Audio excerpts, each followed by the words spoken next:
do the thing where you try to make them break up with you?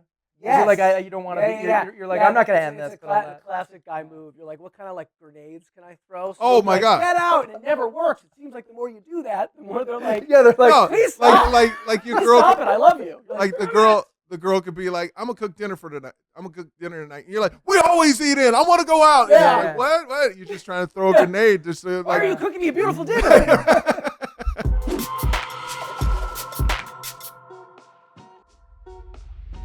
Hey, what's up? It's Michael Yo. Welcome to the Yo Show. Thank you so much for watching. We appreciate you. Hit the subscribe button, hit the like button, do all that cool stuff. Of course, Rudy is here. What's up, Rudy? What's up, buddy? What are you doing on your phone, man? I am This turning. is a podcast we're doing here. Well, that is since I am a professional, I am turning it on silent Oh, that's because that was a. We've run into this before, where I'm like, no, I'm totally on silent. We're good to go, and then ding, ding, ding. Yeah, ding, ding. that is true. So And of course, Greg and Sean are here from Greg in LA. Great actor, phenomenal director, phenomenal actor. I didn't want to say great actor. I got the Because phenomenal. competition. You're like, he called me phenomenal, and you're just great. But Decent actor, amazing director. Yeah. Anytime they have to use more syllables than the other guy, you know that he's being disingenuous. He calls him phenomenal.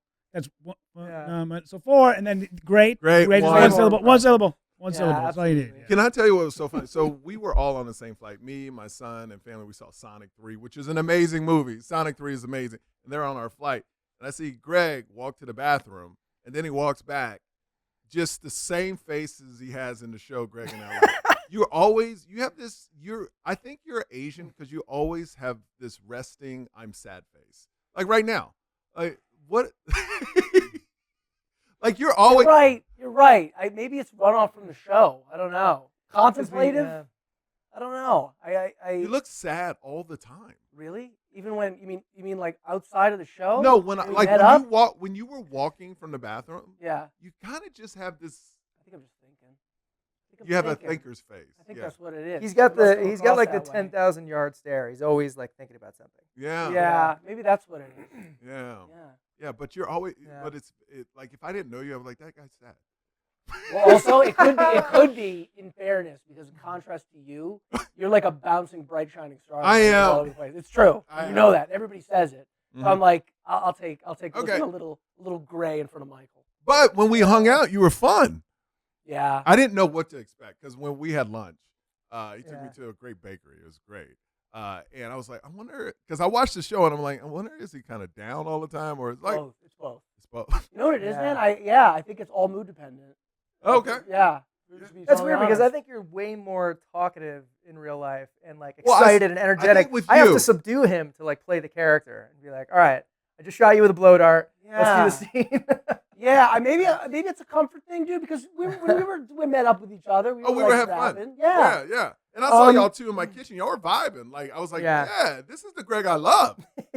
Greg in LA remix Happy, where it's just you playing your character happy. You need an episode where he's just happy. It's like a Michael Yo edition. Yeah. All right. Yeah. Before we get into the show, we already talked a little bit drones. I know it's a weird turn, but drones are everywhere. They're in Jersey, northern Jersey. It's where I'm from. That's where my mom is. She hasn't seen a drone yet, but apparently everybody in her office is talking about them. Okay. Have they seen it? Somebody apparently has. See, this is the thing that the fact that anybody is taking seriously that like the government is coming out and saying like, oh, we just don't know. I mean, come on. Well, the government now said, like Biden said, it's not. This fine. It's not going to hurt anyone. We're not doing anything. But there are a lot of conspiracy theories because they're showing up in California, right? I believe. Yeah. And they're showing up in New Jersey. Yeah. Very weird. Yeah. Very there's all odd. kinds of theories about it, about like there's military bases around there. And this is the thing. If there was a threat, any kind of threat, they just wouldn't be there. Yeah. Come on. Like they made movies like Top Gun was all about like entering the airspace. We're going to get them right away. Yeah. And all of a sudden there's thousands of drones all over the place and nobody seems to really be like, they're safe, but like we don't really know what they are. I don't buy it. And there's flashlights on all of them. They're literally lighted light bulbs up in the sky. Like if you were trying to be covert, why would you just turn the light bulb off? Like you can see them from miles away. Like if you were really trying to be inconspicuous about it. If it was aliens, if it was they can make it look like aliens a little bit more. Yeah. It's like literally like landing lights from. Yeah, literally I literally own 3 drones. I own 3 DJI. We can put them all over the strip. Tonight we can go and do it if we want. Look at that. They started showing up in Vegas now. So because you work with drones, is there anything that you're like, oh, those are like something else in terms of like level of sophistication, or are they just big drones? No, these things are just, I don't know. They're just, you look at them and they're like, they move just like a drone. They're not like super fast. They're not. They're just. But what is the reason? That's the whole thing. People now, the problem is when the government doesn't come out and tell you what the reason is, then now all these stupid conspiracy podcasts, now they're saying that they're looking for aliens or there's some nuclear weapons. Yeah, there's like a suitcase bomb. There's nuclear weapons that are being snuck into America and stuff. Now people go running wild. Yeah. And that's the problem with not just telling people what it is. Because already people are on edge a little bit about, oh, there's other, like, I don't think any green guy is coming here to check out our world.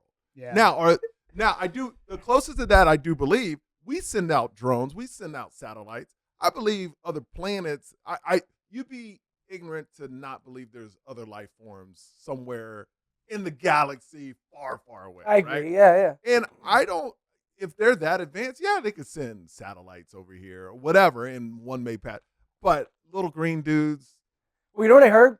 I heard Tell me something recently that like it's the most practical one, which is that there's some kind of contract with the FAA or something that has expired, and that they're flooding the skies with drones to pass legislation in order to have more control over shooting things down in the sky in general. Because right now they don't have the authorization to basically have total control over, like, anybody puts anything in the sky, there's probably some kind of regulatory thing or something for a private citizen. Whatever it is, they want, the theory is that they want to be able to say, oh, God, we don't know what to do. And they're just like, people will be like, just fucking shoot them down, get rid of them. And then they'll be like, so this is okay, the power so now play. in case anybody comes in with drones, because, dude, you've seen those shows with those Chinese drone shows and stuff like that. Like, that's, like, I think it's a serious thing that people... I haven't seen shows with Chinese drones. Right. Is that something you watch? Chinese somebody drone sent show? me a literally like military exercises where, dude, there's like thousands and thousands of these things, and they do these exercises where you're just like, it's swarms and swarms. Yeah. I think this is something that like all these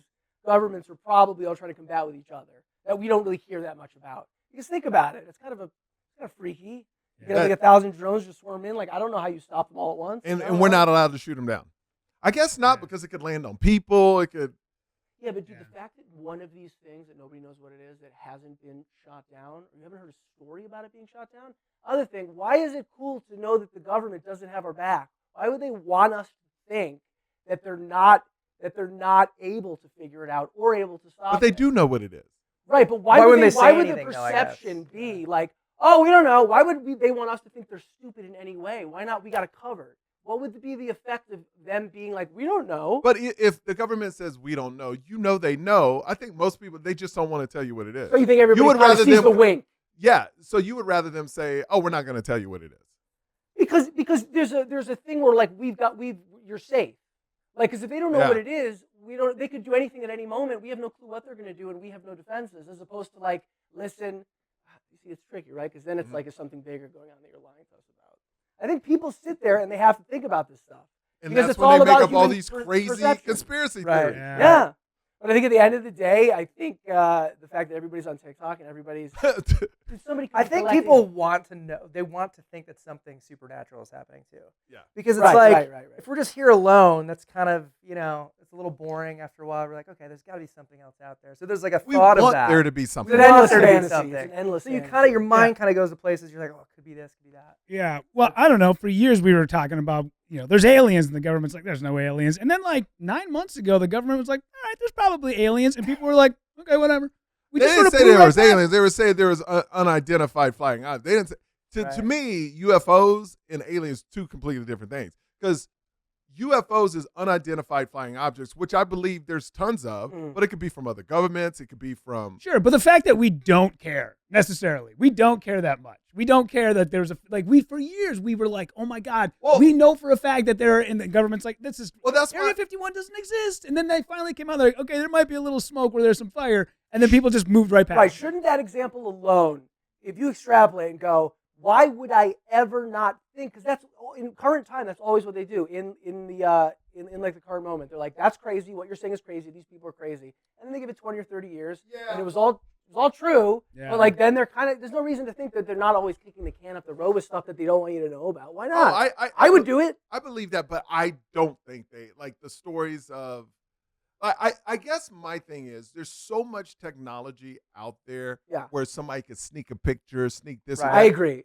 Government's being leaked all the time. Right. And you're saying no one that works at one of these labs that sees an alien or experiment on an alien or that has ever worked there, it doesn't have pictures, doesn't have, that's why I think it's so far. Like you'll have one side go, yeah, there's aliens, they're covering it up. Those same people are like, well, the government's dumb.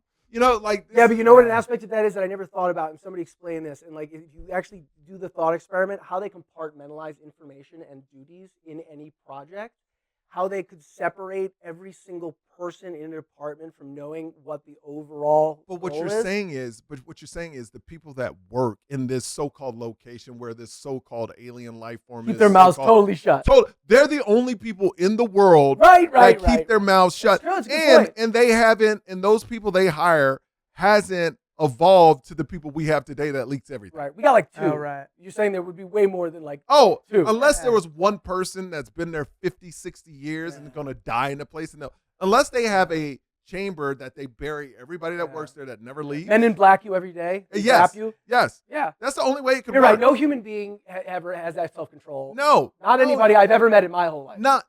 That's including what I'm myself. Saying. That's what I'm saying. So if it was real, you're telling me the biggest secret in the world, no one will leak. That's BS to me. I don't know. We're going to do a science experiment in January because Michael and I are going to Orlando, and we have a covert operation to go to Disney without our children. Yes. We'll see which one of us cracks under pressure. I won't tells our family. See, I won't tell my family. I swear to God, I will go to my grave knowing that I went to Disney. You don't think our families listen to this podcast? I know my wife sometimes. I was just going to say, you just said this on the podcast. I don't know what Rudy's talking about. I am not going to Disney World without y'all. We jest. Nah. But back to the drones, man. They know what they are. And even because I just feel like we want something to be out there that's not out there. People always wanted aliens. That's why since the 20s or whenever they started reporting this, they all look the same because people just copying each other's story.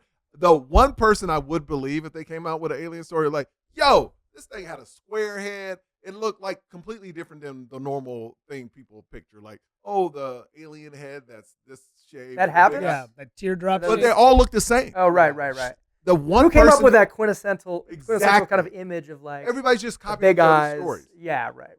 If someone came out with a different it's mass hysteria. That's what it is. It gets in your head. I want to hear. Yeah. I would believe the one person that, yo, I saw this alien. It was like 300 pounds. It was overweight. Had small eyes. Yeah. It was just like jiggling. I was like, oh, that's a different alien. I believe that. Yo, what about that? You guys remember? I forget when it happened. You remember that those creatures were in that guy's backyard and they called the police and it was a 911 call? Yeah, it was in Vegas, right? It was in Vegas. Yeah. Yes. And then those disappeared and they were like, there are these 2 7-foot-tall things in my backyard. Yeah. And they just looked at me and they freaked out and then they zipped up and then on the way there, they had that cop in his car and that he saw that meteor shower come down and then they got the call right at that was crazy. Oh, that was at the same but didn't they find out that was false? No. Look it up. I still to this day that family doesn't live in that house anymore and they're gone. That's what I know. No way. Could have been Christopher harassment. They're gone because the aliens took them or they moved? Men in the black hats came, Mike, and they took them away. Do you believe in the Illuminati and stuff? Or do we not want to talk about that because we don't want to get taken? I think there's a practical level to everything, and I think that's what's missed. I think when you go vague with stuff, I think that it's difficult, but I think the idea that there are people that have generational wealth, yes, of course. But do you believe, like, here's what's interesting to me. Yeah. You hear this with conspiracy, and a lot of right-wing, there's this deep state, right? Right. But nobody can tell you what bureaucracy. Yeah, it's the long-term bureaucracy that sees presidents come and go that always stay in government. So who's the deep state then? It's a bureaucrat. It's a unit of bureaucrats that stay in government. So you're talking about senators, congressmen? Yeah, there are areas of the government that like we just that like Well, that's what in I'm the wondering, government because that have agendas in other aspects of like how the United States moves forward, like intelligence I get agencies. that. Right? No, I get that. But like when they say they're going to take out the deep state, like I It's want to. vague. It's stupid. Anybody That's that what I'm says something saying. vague is just dumb. Well, why? I need Why? details. Like that's what I'm saying. They're using this catchphrase, deep state. Tell me who. Since y'all know what it is, tell me what it is. Yeah. It's the Eyes Wide Shut party. If you go up high enough, it stops there. Yep, you get to Hans Gruber. Hans Gruber, Die Hard. Yeah. It's Yep, funny that It's funny. it's like what's Schwab. It's Schwab in that cape, in that outfit. You know, the head of the World Economic Forum. Oh, What's his name? sure. Yeah. I know what you're talking about. Klaus yeah, Schwab. Yeah, there you go. You Yeah. seen the picture of Klaus Schwab where he's No. wearing like a Darth Vader outfit? Yeah. You gotta look into this. Yeah. Oh my God. Yeah. I don't have enough time. I have kids, man. Yeah. You're right. See, that takes away all the need I know. to get into anything. That's dude. what people that It's a believe in blessing. conspiracy theories don't have kids. I believe that, Yeah. or their Blessing. kids are older where they can read. No time. I'm watching Bluey. Okay, every day I'm watching Bluey. I'm watching Sonic. He's part of the deep state. Yep. Future part Yeah, of the that's what it future. is. Like that kid who watched Sonic? Bluey grew up to be that. Yeah. I don't think so. Mhm. Yeah, so the drone things, man, it's gonna be interesting. I don't know, People man. are interested in not. Do you let's put it in our lifetime. Do you think there will be real evidence of like real aliens? I'm not talking about technology. Yeah. Like straight up aliens. Hey, here's one we're gonna show you. No. It's gonna be too hard to like decipher because of AI. You're never gonna know if something. It's just gonna get more and more kind of like intertwined. Yeah. What's real, what's not real, and then we're like, oh, we've been in a simulation. That's another one. We're in a simulation. I mean, it's getting to the point where it's like, No, it's, dude, a lot those of worlds people are say that. A blending. lot of smart people say that, Yeah. and it bugs me. And I'm like, but then I realize they're like really left-brain people, like Elon Musk people, that they talk about that we're living in a simulation. And I'm like, I don't think so. Well, maybe they are because they Yeah. feel like they Yes. want to be. They I want. think so, because I think that when you have like maybe a little bit more of developed like emotional side, you're a little bit more grounded in like a different reality than somebody who's always kind of calculating. Like Yeah. I think you would see the world that way. Does that make sense? Well, simulation as in. As in, like this is all. We're in a program, a very very complex program that has a source code of some kind that like Well, is if you're being if you're held saying- by. if you're saying the world revolves around. Here's what is true. The world revolves around very few, very rich and successful people, governments, and things like that. Yes. So that is true. We all revolve around that. But it's not like we're in some computer game. You could be in a simulation where things could, like, I'll give you a simple example. The neighborhood we live in, we feel safe here. That's our simulation of safety. Nobody's safe anywhere. If somebody wants to get you, they can get you. Yeah. Right? Yeah. But it makes you feel safe. And when you live in worse areas, it makes you feel not safe. Yeah. But that doesn't mean you're not safer. Yeah. It's just, but that's sort of like we're programmed to think, I live in a nice neighborhood, I'm going to be safe. So that's kind of like maybe a simulation or not really at all. Because your mind's thinking, oh, because I live here, I'm safe. Yeah, But you're it's not like- any it's safer like- here than anywhere It's like else. living with a set of preset rules that makes you feel comfortable. Exactly. As opposed to chaos. It's because I'm not it's- in chaos. There's because control. There's something controlling It's this. preset that you live here, you're safe. But you're not. Mm-hmm. Maybe not. Maybe I'm throwing. Well, I mean, Truman wasn't. Rudy's not agreeing Truman with me at wasn't all. thrilled to live in the Truman Show. He was upset about that. He was like, I'm very upset. Yeah. This isn't real. Yeah. Yeah, Yeah. I don't know. I would like to assume that if people were smart enough to make a simulation that we all lived inside of, then why were they so stupid that they made music like Madonna? You know what I mean? Like, why did we get put with that crap? Why did we get? Somebody sent me a EDM version today because they know I hate the song "Hinder's Lips of an Angel." Remember that song? What a great song! It's that so song bad. is the. Oh, I love that song. But but somebody sent me an EDM version of it, and I was like, we are a dumb species. We are the dumbest things that have ever been. Like, that's what we do with our time. We make this.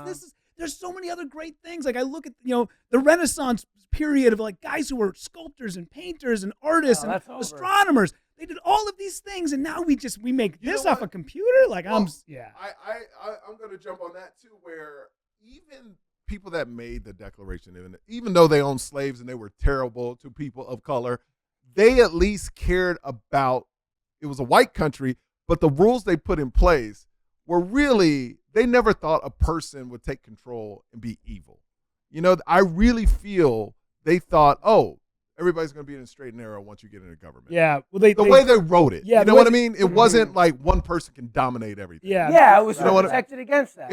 And I really feel that those people's minds, you realize we're the longest running government in the world, but yet our country is one of the shortest lived countries because everybody else goes from dictatorship to this, to that, to this. We've had the same one. Stayed. Yeah.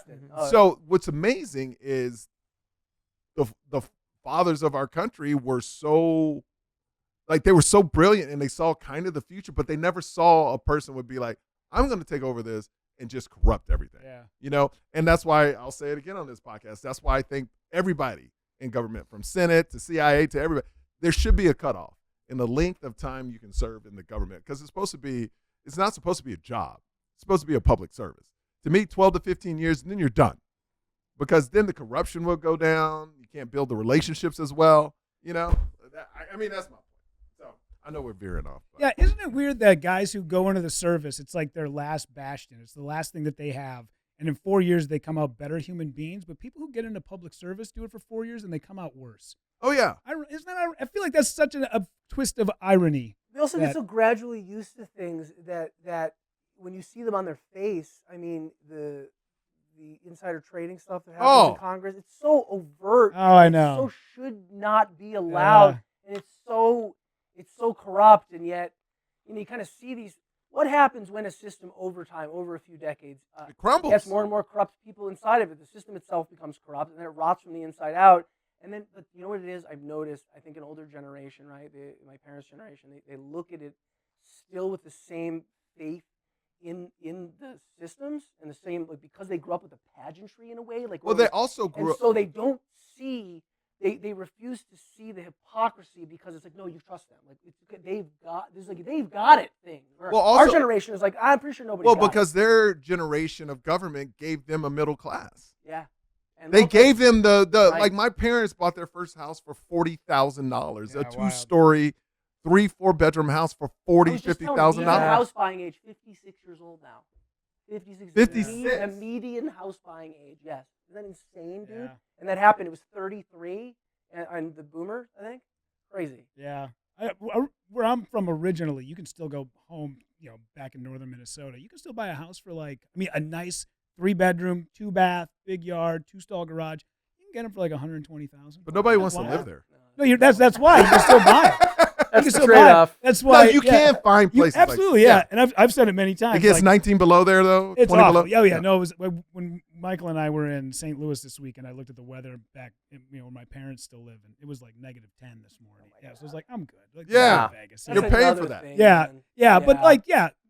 But progressively, that's where more people are going to be moving to because it is affordable. You are going to find people that are willing to go live in, Wyoming, Montana, Minnesota, North Dakota, because it's so cheap. And if you can, tough it out now for what used to be 7 months is now maybe 4.5 months of terrible weather. Yeah. It used to be 7 months. We used to get 2 feet of snow on Halloween, and it wouldn't leave until April 1st.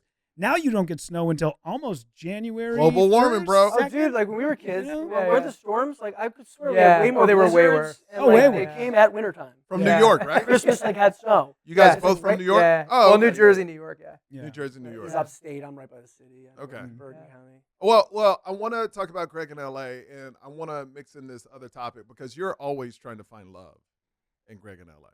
Yeah. And you're very unsuccessful at it. Yeah, that was honestly, I gotta be honest, like it's funny you bring that up first. Like, I think Sean and I talk about that a lot. Like, we were both like kind of driven by an obsession to find love from like a young age. It was like both from movies, totally from movies, from rom-coms. Just like on this, like that was like the most, just like, feeling that, accomplishing that. It was a very hopeless romantic drive. Probably ties into that sadness and that thing that you were talking about. Yeah. I think the funny comes from a pretty serious place. Like, we're always talking pretty serious, but it's funny you said that. I was thinking about that. You said like you're sad, but like then it's like kind of this, and I think it's because of the fact that like that's where a lot of it comes from. Yeah, it comes from a sad, depressed place of loss. Because it's funny when you end up putting it on a page and act it out. You're like, oh, this is objectively kind of funny, and I feel better for like recreating it. But when you live through it, it's a horrible experience.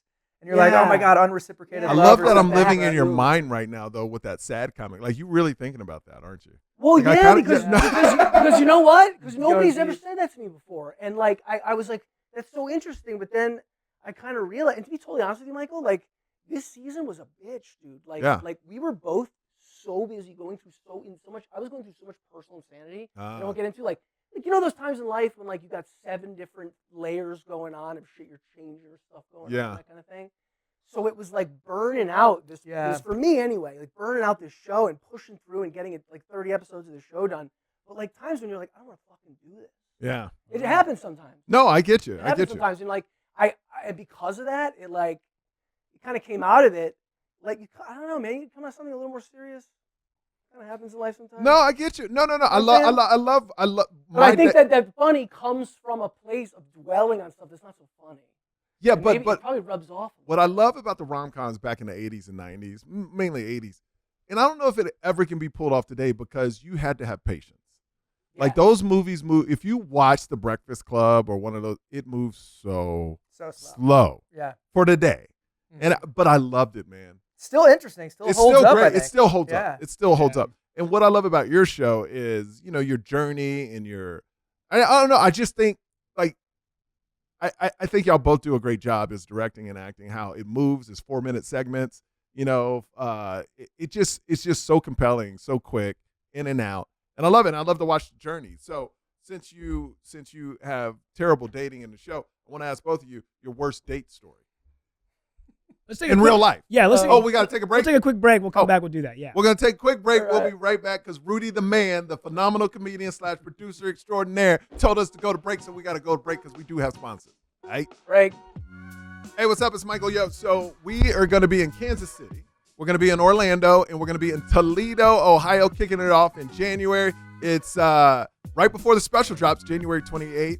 The Snack Daddy special is going to drop. We will see you on tour. All the tickets right there, michaelyo.com. And make sure you subscribe and like the podcast. All right, we are back with the crew from Greg in LA. Sean, director. Of course, Greg from Greg in LA. Watch it on YouTube. Watch it on 800 Pound Gorilla. Watch it everywhere. You have a page for it. It's Greg in LA series. There you go. Greg in LA series. All right. Facebook, all that. You are looking for love in all the wrong places in the show. So I want to know both of you. Worst dating story. Go. Either one of you. Mine's tough because I didn't really date. I had more like worst relationships. So it was like sort of a series of relationships. So I kind of like stretched out the bad date for like years at a time. Like you do. Yeah. And then you kind of look back and you go, it was like a month in. I was like, what am I doing? But I was like, I'm lonely, that kind of thing. And then you stay in something bad, and then you learn your lesson. But like, yeah, do you do the thing where you try to make them break up with you? Yeah. Like you don't want to be. You're like, I'm not gonna end this. It's a classic guy move. You're like, what kind of like grenades can I throw? So oh my God! Get out! And it never works. It seems like the more you do that, the more they're like, please stop! Like your girl. Stop it! I love you. Like the girl. The girl could be like, I'm going to cook dinner for totonight. I'm going to cook dinner tonight. And you're like, we always eat in. I want to go out. Yeah. Like, what? You're just trying to throw a grenade. Just so, why are you cooking me a beautiful dinner? You're mad for no reason. So there's got to be a bad story. Like, oh, man, a bad. I had a funny one. Okay, when I listen to you, Greg, Sean. This one sticks out in my mind because I think I got to write this into like a script that we did. Yeah. But I don't know if I told you this one. But I went home with a girl. It was like a first date. Like went home. Common when you're in your 20s. Yeah, it was like a while back. And we hooked up. Like in the middle of the night, I went to get water in the kitchen, and I'm just in my underwear. And her roommate's there, but she's got headphones on, and she's like making food, and she's holding a knife. And I was like trying to say hi to her, and I was like, oh, she can't hear me. And she takes her headphones off, and she thinks I'm like an intruder. I'm just going to get water, but I'm like, oh my God, I'm sorry. I'm with and then I couldn't remember the name of the girl that I was with, so it really looked bad. And I was like, I'm like, your roommate. I'm with her, and and she ended up like, I don't know how I got out of it. Like she calmed down eventually, but there was a moment of like pure panic. You thought she was gonna stab you? Oh my God, yeah, she's holding a knife with headphones on. It's like 3 a.m. And she saw you just in your underwear. Yeah. So that was kind of funny. See, now in your episode, you need to be like the roommate's like, "Yo, what's up?" Now you're making a porn. Yeah. Genre change. Yeah. All That's right. a Greg in LA moment. That's it. We could Yeah. do something with that. Man, I'm trying to think, Mike. You know what? Anybody ever stand you up? Anybody ever? Like, were you ever into social media, like the apps and No, stuff? man, I missed it Me because I was too. married. I was married from 27 to 31, and I was with a girl from 24 to 27 in acting school. So I had this whole run, and then I was single for the first time. It was a nightmare, but a blast at the time. Yeah. I was single for the first time. I was like 30, 32 years old. Started getting a bunch of gigs. All this money started coming in that never came in from all the acting jobs I had done. I was in like the most insane, like off the chain place in my life because I was like, oh, great, I'm single. Would you live at the Palazzo?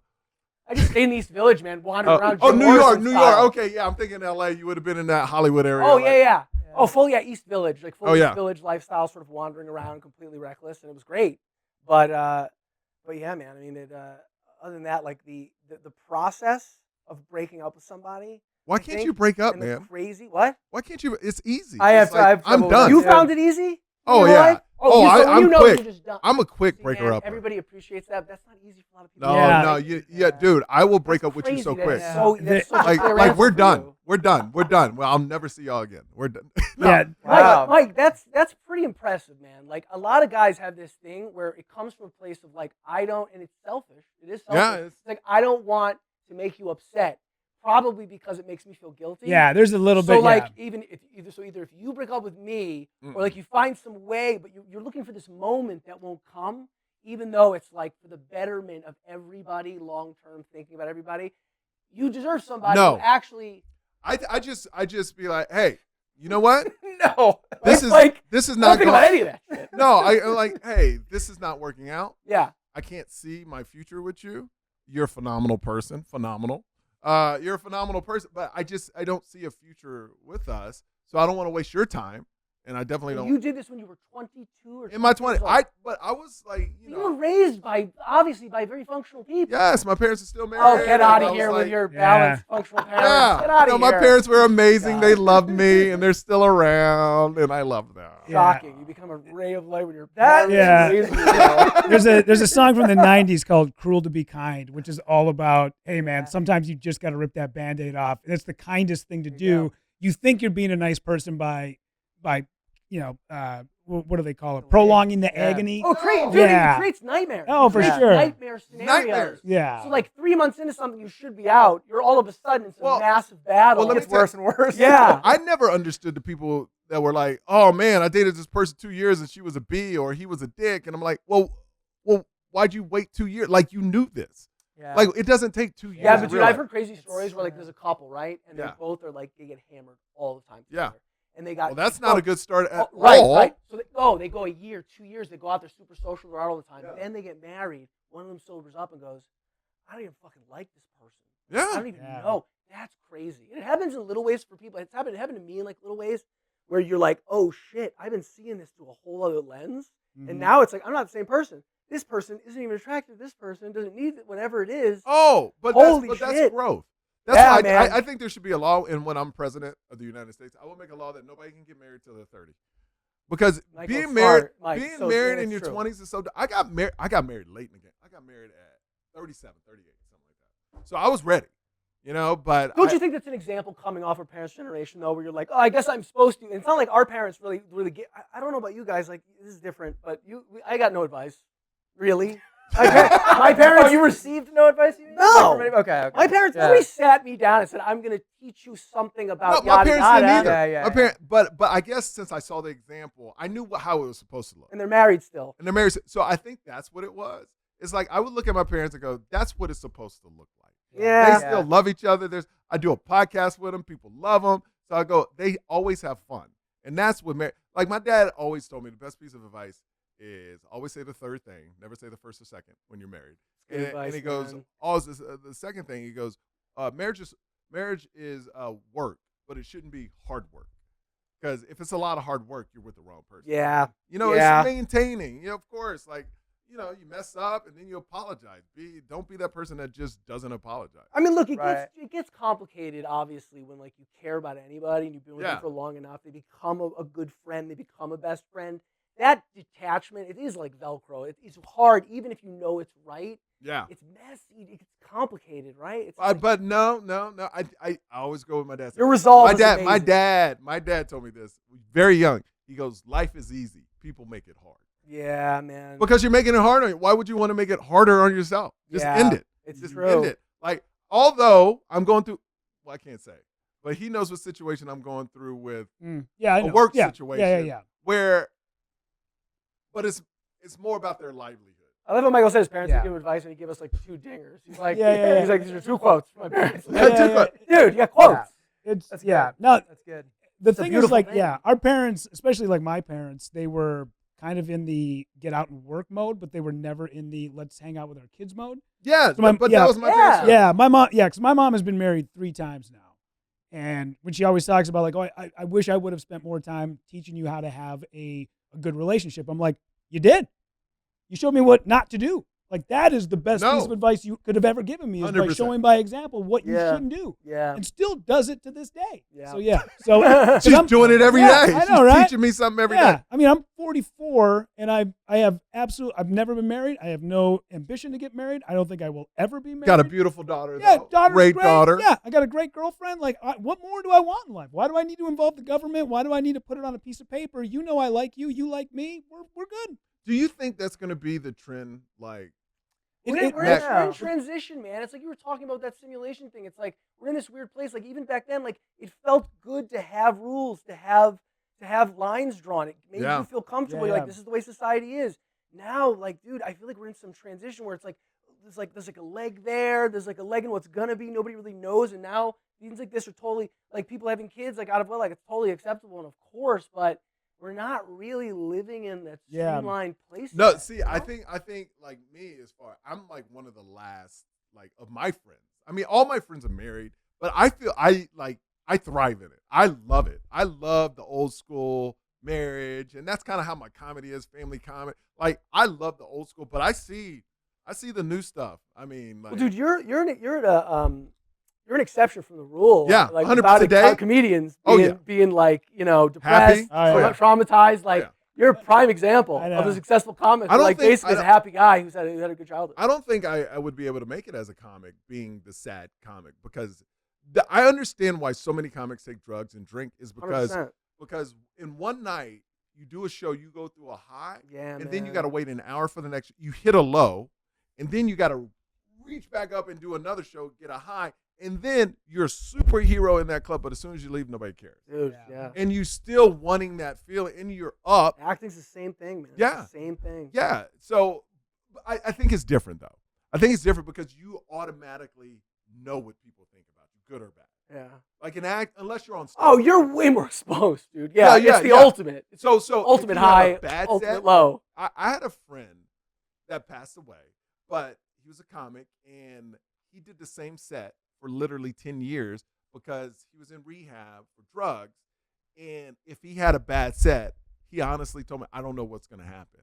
So he had a 10-minute set that he knew it crushed everywhere. And it made him feel great, so he didn't have to go to drugs. You know, but I go, why don't you try new stuff? He goes, I don't know what I would do to myself if I didn't do well because this is my drug. Yeah. So he needed that feeling. This was his success. And I feel like since I was in Hollywood, you know, Hollywood's a lot of no's, but what stand-up does is every night you go out, if you're good, you get yeses.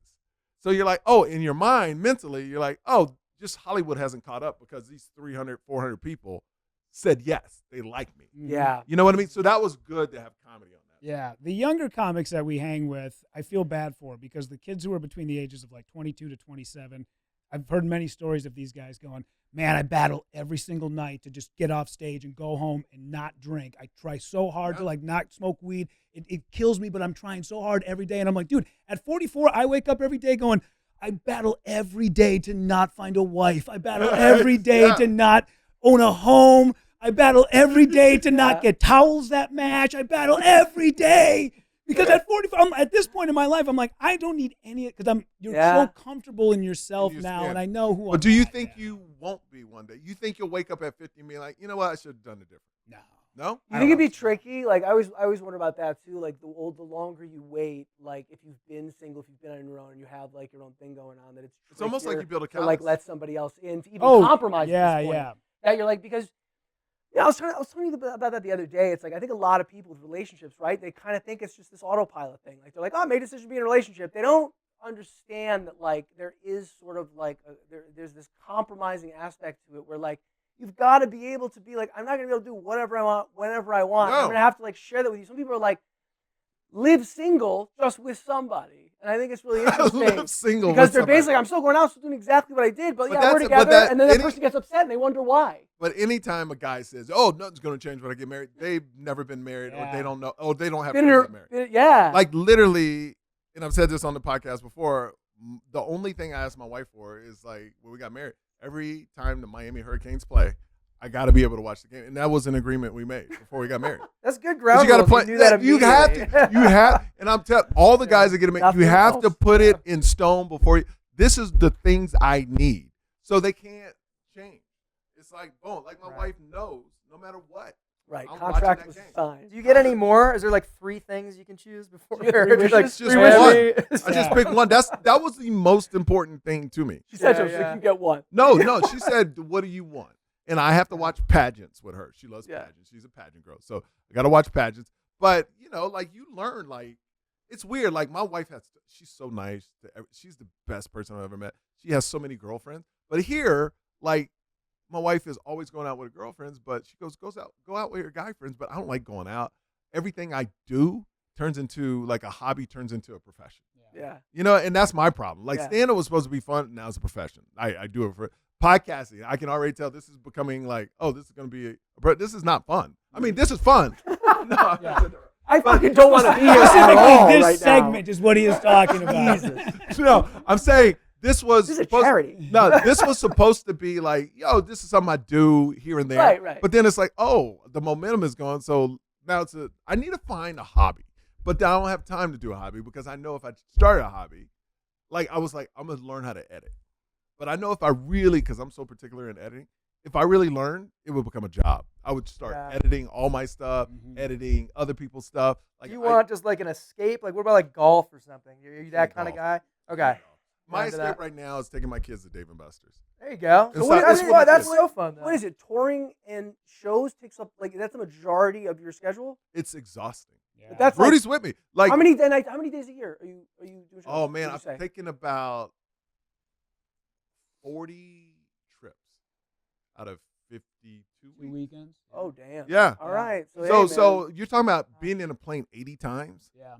you get anything And done on the plane? I started to. Yeah. You right? You right Yeah. on the plane? I basically Rudy, a phenomenal comedian, but he also like edits, like he does everything. He does everything for me. And other people as well. But he tapes the shows and I'll watch the cuts to get better in comedy and also cut clips. Mhm. So Rudy is the freaking brains behind all this. Everything I do, Rudy is the brains behind. So that's what's awesome. So we tour together. Like next year, we're kicking off the It's a True tour, and I mean it's changed where it's every night we're in a different city. And- I think it's cool to see the duo, like the teams. Oh, I love like, it. Like you got a great comic and you got a great producer, and that's all you really But he's need. a great comic too. He's a comic. Well, I mean, that's first. even better. Yeah. You know what I'm saying? Yeah. Like, but like the fact that, I mean, that's even better because then he knows, like, then he's funny. So like you guys But both, what's he great? knows what you're in your head. If you guys are going back and But- forth all the time. But this Brilliant. is the hustle. Like Adam Ray called. I'm just bragging about it. Adam Ray, who's huge right now, Dude, I love called him. I said Called him. called him. It was like, do you know how to shoot anything?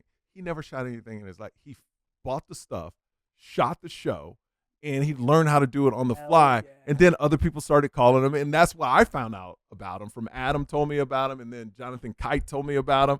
And I was like, well, let me try this guy out too. But hustled, man. Like didn't even know how to shoot anything. Well, it's that Yeah. decision, Well, right? It's like yeah. that decision to do that because a lot of people wouldn't have the balls. No, not at all. No, and we talk about this all the time. When I watched the Arnold Schwarzenegger documentary, he said something in there that made total sense, and I was like, "Oh, I've been trying to do that subconsciously for the last 15 years. Be useful, no matter what it is. 100%. No matter what Yeah. it is. And I tell younger comics all the time. Number one, we talked about this the other day on the podcast. Network out of your league. Call people who are way above you and be like, hey, I can help you. Whether you go on the road with a comic and you sell their merch, you shoot their shows, you edit for them, you pick them up from the airport. Even if it's like, hey man, you like bringing your dog on the road? I love dogs. I'll sit with your dog. Yeah, it's something. Doesn't matter what it is, as long as you are helping the person above you get to where they're going, they will gladly take you with them. And you know who told me that? Kevin Hart. Kevin Hart 7 years ago sat me down. It was after an interview. I forgot where we were. But he knew I did stand-up. And this is what changed for me. He goes, because I was bringing comics that just did comedy. And he goes, so what do your comics do? I go, they do comedy. He goes, so let me get this right. You're flying people in to go to a club they never would have got into, to get exposure at a club that maybe they'll get booked at. And what do they do for you after the show? I go, they just do comedy. He goes, they're not videoing you. They're not selling your merch. They're not helping you. So you're just helping them. But yet you're paying for everything? And he goes, the people you bring need to do something for you, whether sell merch, video shoot, do something. Add value. You're just bringing dead weight. You're paying everything for them to hang out and get drunk and meet chicks, and they're doing nothing for you. Like literally, I would bring people, this is 7 years ago, and they would just be watching me sell my merch, and I'm trying to they wouldn't even take pictures. I'd never asked, but I just thought, they should. And then when he said that, it changed my life. So then it was like, you got to bring people that add. But that's also it's also such a personality thing though, because like there's an attitude that goes along with what you were just describing. That's more of like an abundance, sort of like open to like, I don't know, bringing things in, as opposed to in this business. It seems like a lot of people have more of a like, oh, there's competition. Somebody represents competition. Yeah. Whereas that is like, where can I expand? Where can I help? Yeah. It always leads to good things. Yeah. And I just think that there are some people that are totally blocked from that reality. Sure. Like they just are. Well, especially the younger generation, because they want to get paid right away. Like yeah. Like, hey, I don't want to do this. Like one thing about comedy is so hard to get into clubs now, because everybody does comedy. Even social media people do comedy, so they're getting some nights. Then there's this whole chain of comedy where like there's the AA list that will sell out a club as soon as tickets go on sale. Then there's the stadium comics that will do clubs that sell out right away. So then there's people like me that can sell well across the country, but then it goes down and down. And then there's no clubs that have room to book people like good comedians on a night, because now it's about money. They're not trying to develop. It's like Hollywood. They're not trying to develop anything. They just want, that's why we're making our own stuff now. Because this is part of it. All right, Greg in LA. Yes. Let's take a quick break, and we're going to talk all about the show and learn about it and all that stuff, how it came about. You're listening to the Yo Show. We'll be right back. Hey, what's going on? It's Michael Yo. I am so excited. Today's Yo Show is brought to you by Bandit Wallet. Rudy, tell me all about it, man. Dude, Bandit Wallet, the best. Love it. Absolutely. First off, let's get to all the legalities of it. Minimalist design, obviously we're both about that. Try to get as much crap out of your life as you possibly can. It's under 0.3 inches thin. It gets rid of that big front pocket bulge. Well, for some of us, anyways. RFID blocking. So digital thieves, they cannot steal your card info. That's huge. That's huge. I tell you, man, everybody wants to steal info. With this, they can't steal it, which is great. Awesome. Mm-hmm. And then it's also trackable, which is great. So they have an optional tracker card, which you can put inside of the wallet. You're always going to know where it is because it works with Apple, Find My, and Android platforms. Great. That's amazing. And plus, right now, if you are a viewer of the Yo Show, use the promo code YOSHOW40. You get 40% off. Wait, are these your cards? Those are my cards. I just hit that button. Look at that, they bud. pop right out. Look at that. Hit the button, they pop right out. I love this. That's amazing. I love it because I've always been a wallet carrier, and I've noticed that regardless of how small or big my wallet is, I always fill it up to max capacity. Okay. This does not allow for that. Can I tell you something this is an old thing? I went to my chiropractor, and they go, the older you get, you can't sit on your wallet. It messes up your back. Absolutely. And that's why I switched to this right here, Yeah, Bandit Wallet. Yeah, it's great. Love it. Go to bndtla.com. That's bndtla.com, banditla.com. I travel with at least one of these because I'm a card member of every airline. And every you hotel are. we stay at. Both of us. All of us, because. And also, we have a Yo Show code, right? Absolutely, YoShow40. You get 40% off the purchase. Yo Show 40%. We'll put it on the screen right here. Yo Show 40. And just do it. Just go check it out. It means a lot to us. It's our first sponsor, so it means a lot. Go do it later. Back with the guys from Greg in LA. That is Greg. That is Sean. director, actor. All right, how'd you start the show? The show started. Sean moved to LA. When did you move to LA, Sean? I've been there 10 years. 10 years. So I was there. I'm there 5. He's there. He was there 5 before me. But we'd always worked together for 10 years, probably 10 years prior, a little more. And when I got to LA, 5 years ago. Don't choke up. It's okay. I'm sorry. It makes me really emotional. We're always trying to make things together. You know, the pandemic happened and it was kind of crazy and the business was kind of upside down. What's going on? Strikes. And I think amongst all that, we've been kind of gearing up to make something. It's just we made a feature called Hudson. That's years what happened. ago. Yeah, it we was made a big feature. investment. Oh, Yeah. I saw Hudson. Did you It was really? great. Oh, that's I awesome. didn't realize you guys were the masterminds like- behind it. Yeah, Yeah, I loved that's it. cool. It was How did great. you find it? Yeah. I don't know. My girlfriend is like super into like smaller indie films. Okay, cool. That's Yeah. amazing. You're the That's first really person cool. I've ever met. I know that never happens. seen it. Yeah. No, she'll bring me films. I'm like, where's this from? She's like, there's a group of guys out of New England, like in northern Massachusetts, that made it. I was like, where do you Amazing. find this stuff? Yeah. That's amazing. So Well, right what's on, Hudson hey. about? So I know. It's a road trip movie with these two distant cousins. They haven't seen each other in like 10 years, and they take a trip to scatter one of the cousins' mom's ashes in the okay. Hudson Valley. Yeah. And it's just about them reconnecting. That's the whole story. Were you in it, Greg? Yeah. I was the lead. It was him and David Neal. So Levin. then, Yeah. I was you in must such a look. character. You I was like must Daniel look Day-Lewis. totally different for Rudy Yeah. to see the Yeah, movie. Oh, yeah. That's- Beard, No, Did you beard gain was longer weight? back Yeah, there. were you fat? What's Yeah. going on over here? Longer hair, Oh. beard, a little longer. Okay, gotcha. Oh yeah, gotcha. disguise. Yeah. This guy. Yeah, We filmed it like pre-pandemic too, so everybody has this like everybody's aged like 10 years. Yeah. So like We shot it as well on Sean. What was the initial budget? Like $30K. yeah, it was even less. It was like for the whole thing. We had a 25,000. skeleton crew. We had a Yeah. bunch of people really believed in it. A bunch of people gave us favors. Location situations that fell into place, like things really. Richard Mazur plays. So a we were small waiting for our part. It's next, great. thing to follow that up, and it took years. That was obviously a huge investment. So, we shot a short film in my backyard, just messing around. Like I had long hair, I had my girlfriend's robe on, and I was watering. We were just messing around, and we do this a lot. Like we'll shoot pieces, Uh-huh. and then we'll get a story going in the edit. Sean will think of sort of connect the pieces. He'll have something going on in his mind, editing while we're shooting. And then we shot this thing and we loved it. It was funny. People loved it. But Yeah. we didn't think of anything further. Wait, you're talking I about think Greg in this LA is now? about Greg in or LA. Hudson? This Okay. Is, Sorry. Yeah, I was Well, saying, wait a minute. This is what This- happened. Like This road we- trip really became happy. We came off of like we finished Hudson, and basically it just took like 3 or 4 years to get it out there. It was Gotcha. a very arduous process, like making the film and releasing it. So we're like, we need to do something a little quicker, and just that we can get to the people quicker, and make it in a day or something. So we made these like 1-minute stories essentially.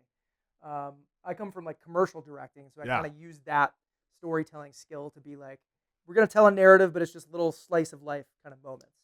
And we didn't think, hey, we're gonna make a show. We just started doing scenes and getting side characters. And then once we did like 4 or 5, we're like, oh, this is like episodic.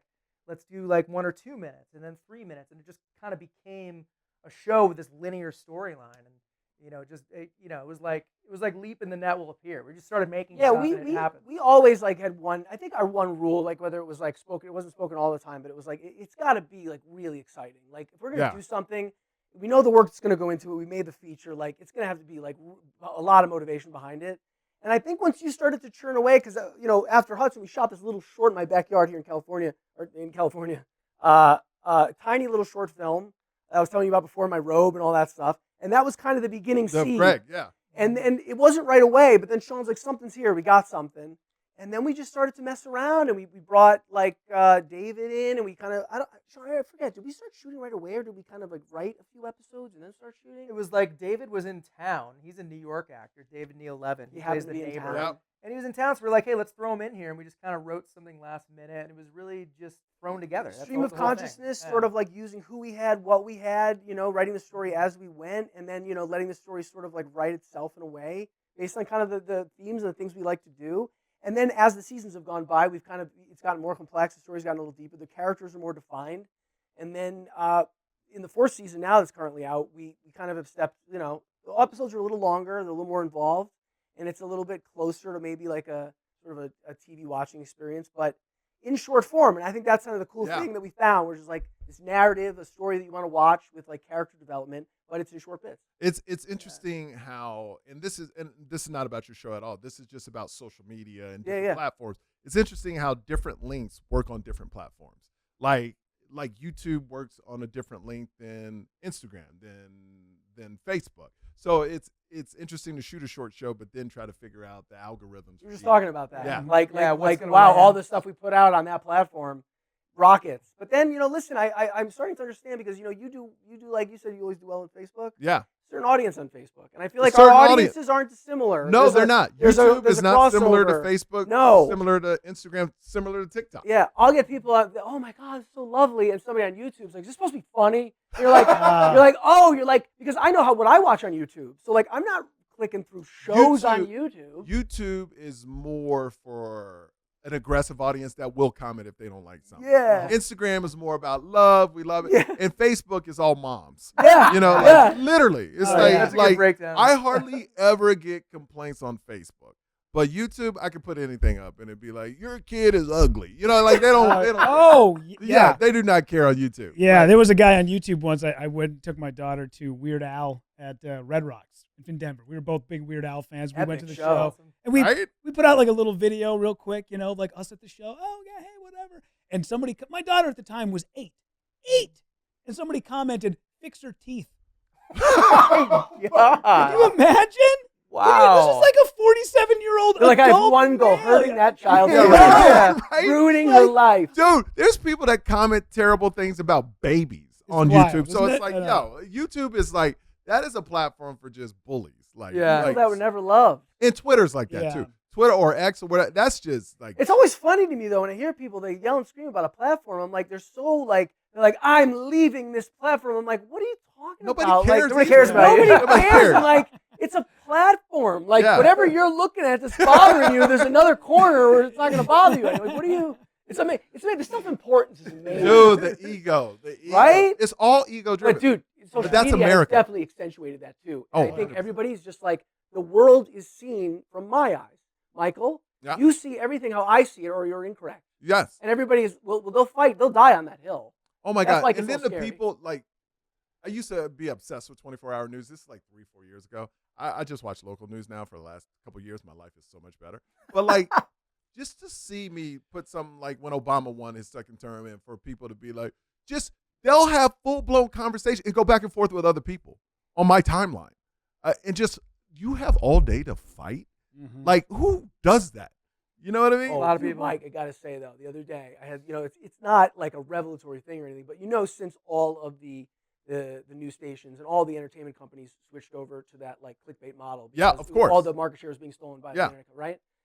What you realize, people that don't go behind the scenes and mess with their own content and stuff, you're not going to see this, but all of a sudden it's like you have a clip, and then it's doing pretty well, but then somebody says something political on it, and then a fight starts. Oh, and then it And shoots then all of up. a sudden it shoots up, and if that's monetized, I'm making way more money. That's what political news is. Extrapolate, my friends, and realize, will somebody say, if I light a fire over here, I make more money? That's all it is to them. Yeah. Meanwhile, we and you are fighting, and it's like, that's it. That's the opera. Let me tell you something. dude. If And when I- you see that, you go, if I was an immoral person, I could light fires everywhere I Do want you and monetize think all. the people that work for these networks really feel 100% what they're saying? My mom thinks they do. But they do. But like certain networks have There's come my out. grandma. Yeah, like the crazy thing is they really believe these people that are multimillionaires living in their penthouses that say, "Oh, the people are coming after us." There's nobody coming after you.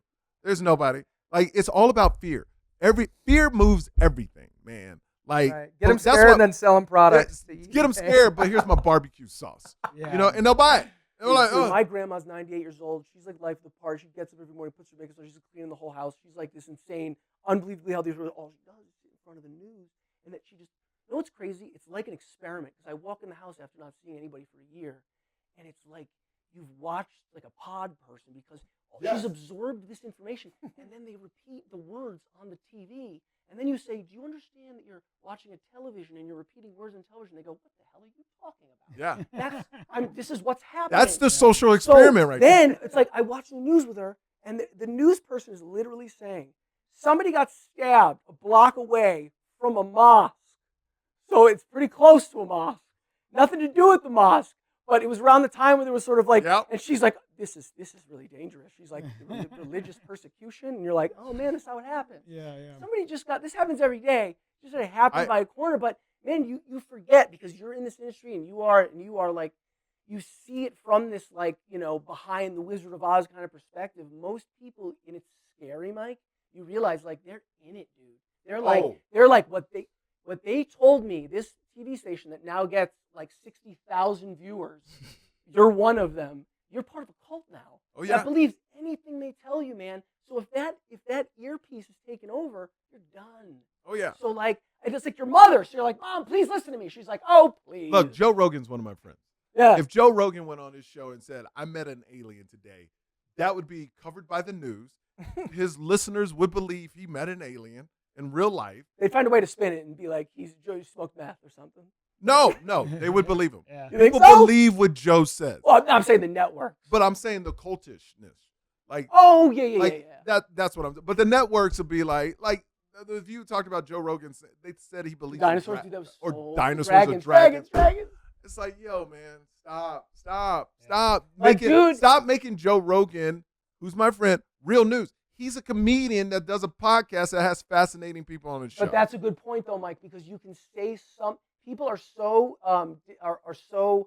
in their own orbit and like disconnected from each other and what they watch and where they take information in from that nothing personally, and this is a personal thing. If I hear something crazy, I'm like, is this real? Like I gotta find a little source, go right to the source. The amount of people that are like, I'll believe this with a click away from seeing. I could watch any of these political candidates. I could watch them in an interview, uncut, on something like Joe Rogan, say for like an hour or two.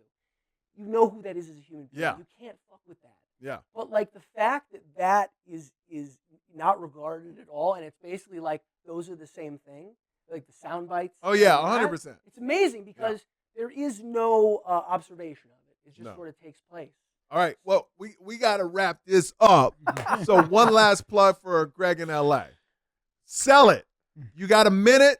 You got 30 seconds to a minute to sell it in the camera. All right, Sell. Greg in Do LA. you love heartfelt stories that make you smile and laugh and laugh? chuckle. Sean and I made a show for no money and with no crew. We just did it because we love to do it. So we went at it, and we figured maybe somebody would see it and they would like it and they would share it, and that just kept happening. And now we're on the Yo Show. So far so good. But please watch it. Greg in LA series, 800-pound gorilla. You can watch full seasons on YouTube if you want. You want an episodic experience? Greg in LA series on Instagram. That was kind of the home base. But yeah, we love you guys. Thank you so much if you watch it, and if you don't, you're all right too. You're all right. All right. Well, thank you. Watch it. It'll be in the description. Make sure you check it out. Rudy, any last words? Nah, man. I guess we'll be on the road. Have a great Christmas. This is the week of Christmas, so I guess we'll see you guys in Kansas City, Toledo, and Orlando, where we're gonna sneak off and go to Disney World. Maybe not. Maybe not. Maybe not. Probably not. Yeah, probably probably not. All right. We'll see you next time on the Yo Show. Later.